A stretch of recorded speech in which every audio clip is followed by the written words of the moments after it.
Welcome to Small Potatoes. where we give you a naughty tease of our latest Patreon episode.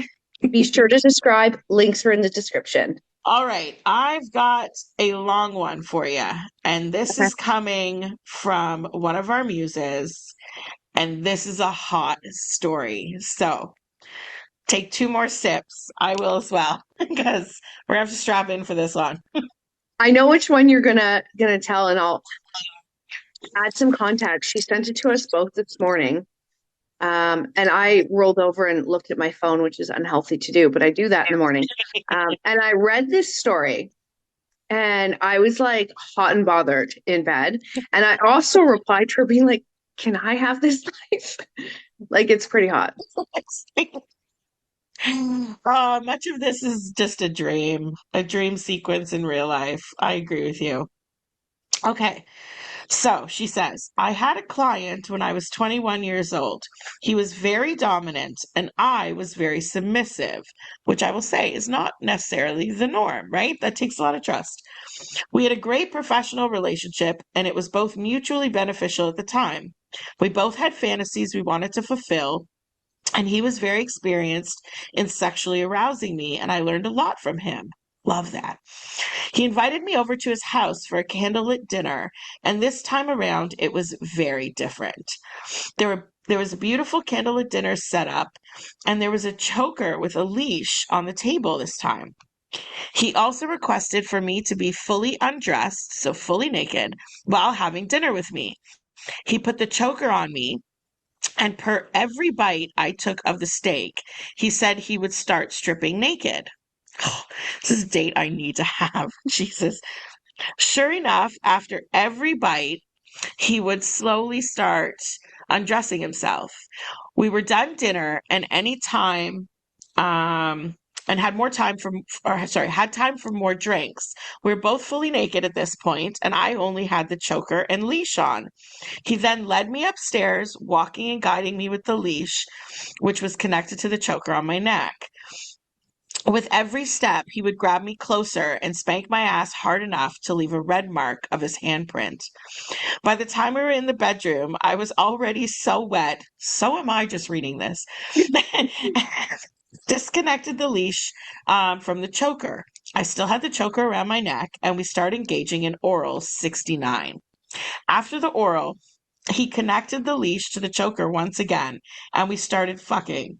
However, he was very much in control, as he had the leash in his tight grip, and I loved every minute of our engagement. Sexual asphyxiation, so choking, when performed safely, is very arousing for me, and it was the best asphyxiation arousals I've ever had in my experience. Right? We're so Put a the ring on same that, man. creature. I know we feel the same about this experience. That is a dream sequence. Like, Sign us up. Sign honest to both of us God, up. I'll cook. She's getting paid. She's getting dominated. She's having great sex. This is a Wow. win. Oh, the whole scenario. I love instructions.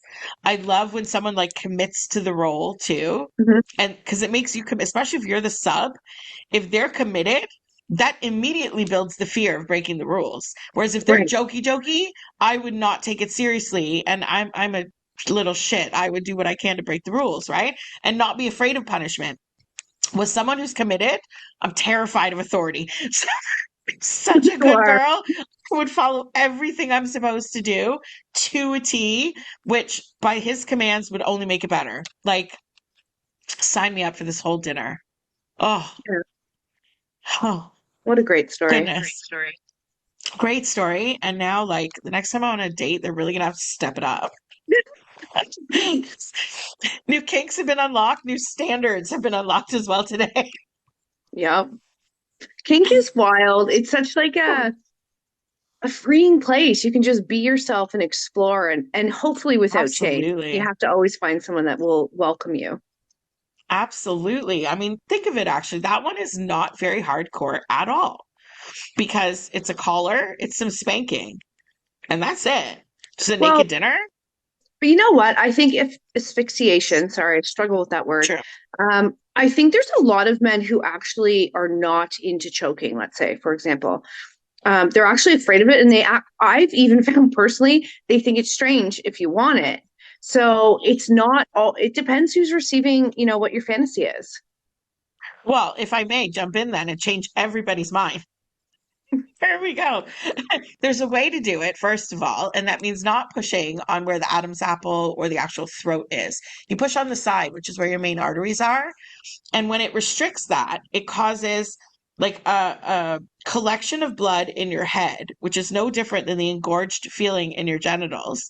But when you release that pressure, it can often trigger either a full body orgasm, a second wave of orgasm, or a whole second orgasm, depending on what the blood flow is doing at any given time. If you're Really? mid like climax and they release at that moment, it can send you up into like a next tier of pleasure because your whole blood cycle has to recycle very quickly. It's no different than the pins and needles feeling you get when you sit on your foot when you're sitting for too Right. long, right? That tingly feeling is all your blood flow suddenly going back through those little arteries and veins. And that rush, pleasure, and sensation is carried through the blood. And so when you cause an instant cycle of blood, you're causing a rush. You're causing a whole nother wave of orgasm. If she's just coming down from the peak and then you let go, that can take her up to the next one. Like there's timing to it. It means getting to know your Mm, partner. But you can literally trigger multiple orgasm through asphyxiation. And it is so hot and so much fun to play with. And as long as you're here and you guys have either a verbal cue, a tap out time emotion, or something that says when she feels it's too much, she'll tell you. She doesn't want to die. She's going to tell you. And so I think a man, it's trust and communication, obviously, having mhm, that safe word or that safe signal. But a man could very well get in there, squeeze pretty darn hard, because again, you're not squishing down on her esophagus. You're just mhm. squishing the squishy parts at the side of her neck and just kind of hold on. You don't have to attack. It doesn't have to be dramatic, but just hold the pressure. And then when she's ready and she taps out, let go. And just know that at that moment that you let go, whoosh, right through her whole body is this whole extra Wow. wave of pleasure. I highly recommend it. Even if it's the kinkiest thing you'll ever try it once. No, try it twice because the first time might be awkward. Try it twice, report back in the comments or send us a little DM and let us know how it goes because that shit'll surprise you. Wow. If this wasn't just a little tip from Emily today, I love it. I love it. We give ourselves so much sexual homework, right? I learn new stuff all So the good. time, which is the fascinating part of it. Doesn't matter how old you are. There's always something Yeah. new to like adventure with or explore. Even in a rub and tug. I Yeah. mean, you would think it's rub and tug, right? 30 minutes. Mhm, What's the big woohoo? mhm. Listen, we just listed off 45 things you could try. That was I interesting. That was absolutely wild. love it. Our girls are awesome. Our clients are so trusting and so open, and I really appreciate their candor. I appreciate the emails and the inquiries, the phone calls to front desk. There's no harm in asking. And an email can be Fun. anonymous. You can make up an email address and just ask us the question.